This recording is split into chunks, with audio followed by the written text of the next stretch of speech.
जय हिंद दोस्तों। अगर मैं बात करूं भारत के सबसे पिछड़े हुए राज्यों की, तो वो जो एक नाम है जो आप सबके जहन में आएगा वो है बिहार।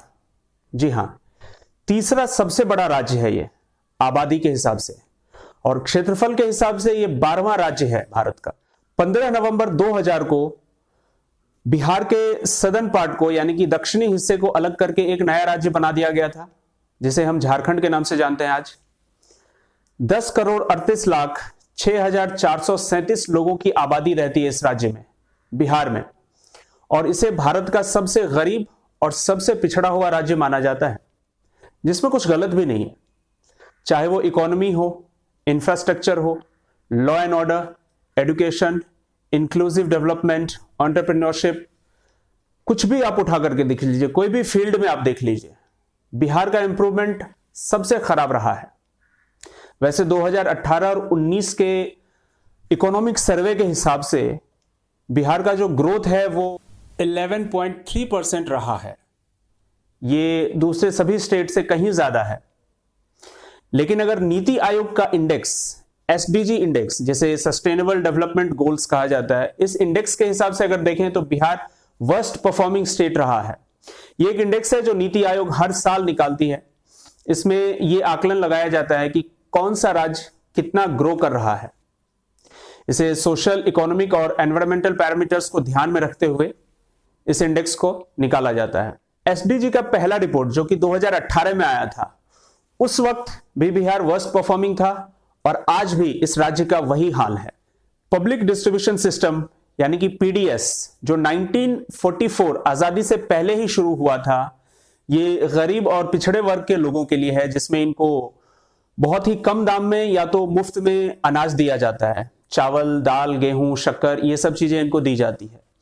इसमें बहुत ही ज्यादा करप्शन होता है और सबसे ज्यादा करप्शन करने वाला स्टेट है यूपी, और उसके बाद आता है नंबर बिहार का।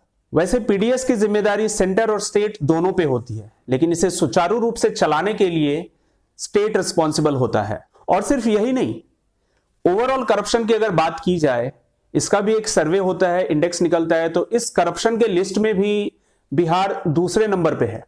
पहले नंबर पे राजस्थान है, और 75% लोगों ने एक्सेप्ट किया है, ये कन्फेस किया है कि उन्होंने डायरेक्टली या इनडायरेक्टली कभी ना कभी किसी ना किसी सरकारी कर्मचारी को ब्राइब दिया है, मतलब घूस दिया है।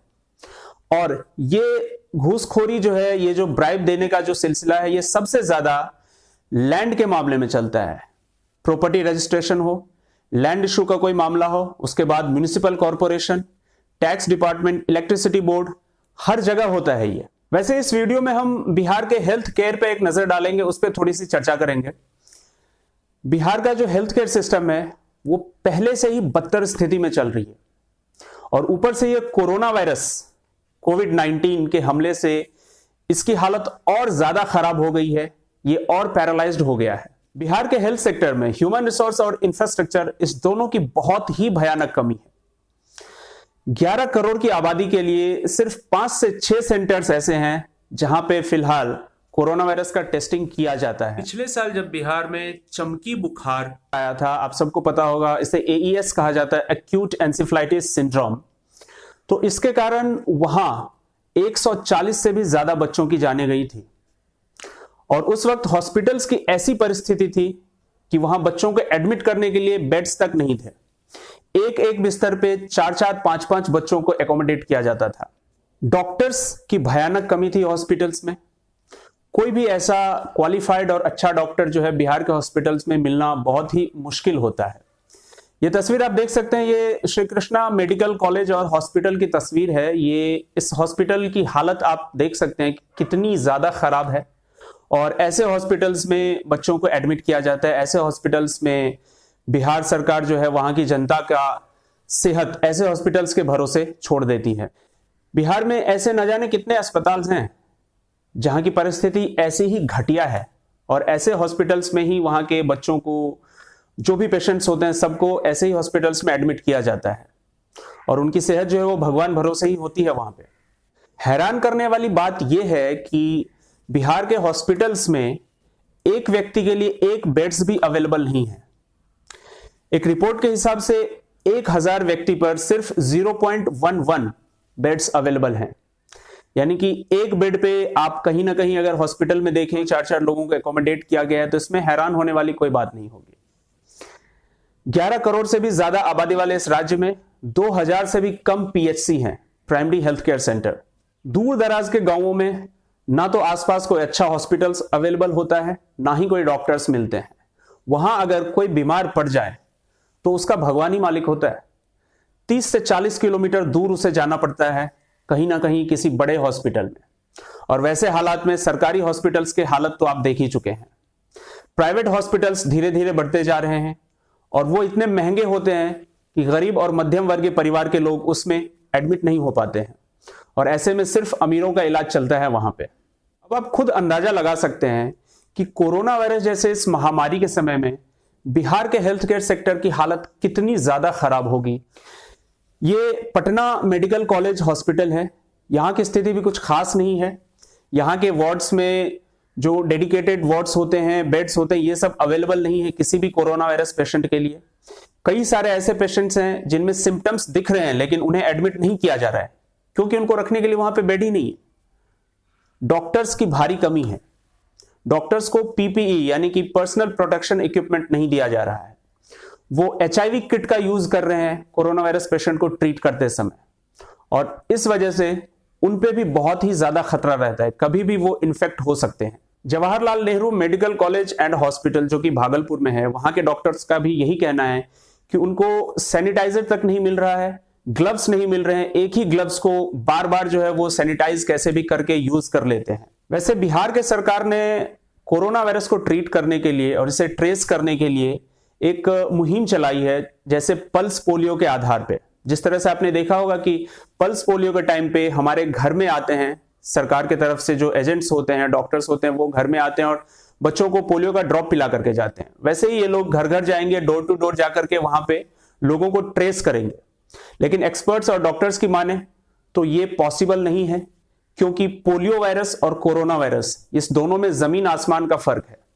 पोलियो वायरस कंटेमिनेट होता है फूड से, वाटर से, लेकिन कोरोना वायरस जो है वो एक दूसरे को छूने से और छींकने तक से फैलता है। 2005 से लेकर अब तक नीतीश कुमार की सरकार वहां पे चल रही है, और तब से लेकर अब तक बिहार की हालत बिल्कुल वैसी की वैसी है। यहां पे अभी तक आशा वर्कर्स, पीएचसी, सीएचसीज, इन सब की बहुत ही भयानक कमी है। 11 करोड़ की आबादी के लिए 150 से भी कम community health care centres available हैं इस राज्य में।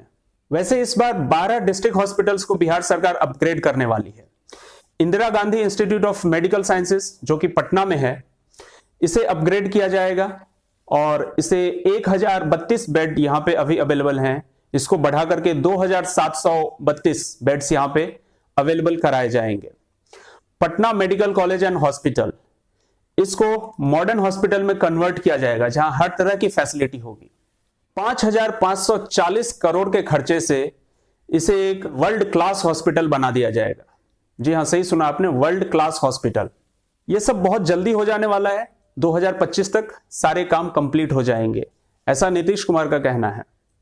वैसे ये खोखले वादे नीतीश कुमार जी 2005 से ही करते आ रहे हैं, तो इसे सुनकर के ज्यादा खुश होने की जरूरत नहीं है बिहार की जनता को। और इस साल 2554 करोड़ रुपए दिए गए हैं मिड डे मील स्कीम के लिए। ये मिड डे मील स्कीम वही है जिसे खाकर हर साल न जाने कितने बच्चे बीमार पड़ते हैं। सरकारी स्कूल में आपके बच्चे जाते हैं, वहां सरकार का दिया हुआ मिड डे मील खाते हैं, जिसे खाने से बीमार होकर के सरकारी हॉस्पिटल में जाते हैं, जहां की हालत आप पहले ही देख चुके हैं, और वहां सरकारी डॉक्टरों से इलाज करवाते हैं जिनकी खुद की परिस्थिति ठीक नहीं होती है। फिर इनमें से कई बच्चों की जान चली जाती है, और फिर बिहार सरकार इन बच्चों के जान की कीमत 1 लाख, 2 लाख, 3 लाख ऐसा कुछ तय करती है, और उनके पेरेंट्स को ये पैसे दे दिए जाते हैं। कई बार तो ऐसा भी होता है कि उन तक ये पैसे पहुंचते ही नहीं है।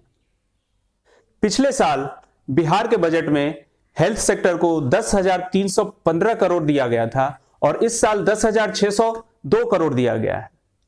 पिछले कई सालों में बिहार का जो हेल्थ सेक्टर इंप्रूव हुआ है वो हम सब जानते हैं। पिछले कई सालों से लेकर के अब तक हेल्थ सेक्टर वैसे ही चरमराया हुआ है और दिन ब दिन बद से बदतर होता जा रहा है। तो इतने सारे पैसे जाते कहां हैं आखिर? सरकार इन सब पैसों का खर्चा कहां करती है? एजुकेशन सेक्टर को 14,014 करोड़ रुपए दिए गए हैं। वैसे एजुकेशन सेक्टर पे अगर हम डिस्कस करें तो ये नीतीश कुमार जी का जो है सफलता का एक अलग ही राज बताता है हमें। उसके बारे में हम किसी और वीडियो में चर्चा करेंगे। महाराष्ट्र जो कि अपने हेल्थ केयर सेक्टर में 4.3% खर्चा करता है और बिहार 5.2% खर्चा करता है, लेकिन महाराष्ट्र को बिहार से कंपेयर नहीं किया जा सकता है। वहां का हेल्थ केयर सेक्टर बिहार से कहीं ज्यादा आगे है और बिहार का हेल्थ केयर सेक्टर उसके सामने कुछ भी नहीं है। नीति आयोग का हेल्थ इंडेक्स यह बताता है कि बिहार सबसे वर्स्ट परफॉर्मिंग स्टेट रहा है, सबसे निचले पायदान पे है, और महाराष्ट्र टॉप परफॉर्मिंग स्टेट्स में से एक है।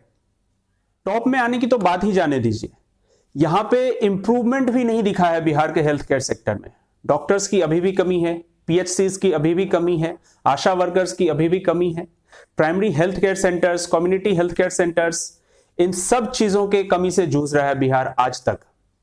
बिहार की सरकार ने कृष्णा मेडिकल कॉलेज और हॉस्पिटल्स जैसे इस तरह के घटिया और पटना मेडिकल कॉलेज हॉस्पिटल्स जैसे घटिया अस्पतालों के भरोसे वहां के करोड़ों जनता के सेहत को छोड़ रखा है। नीति आयोग ये इंडेक्स 23 पैरामीटर्स को ध्यान में रख करके बनाती है, जिसमें से मेन जो है वो होता है mortality rate, sex ratio, fertility rate. इन सब चीजों को ध्यान देकर के ये इंडेक्स बनाया जाता है। मिनिस्ट्री ऑफ हेल्थ इसमें नीति आयोग की हेल्प करती है और वर्ल्ड बैंक से टेक्निकल असिस्टेंस मिलता है।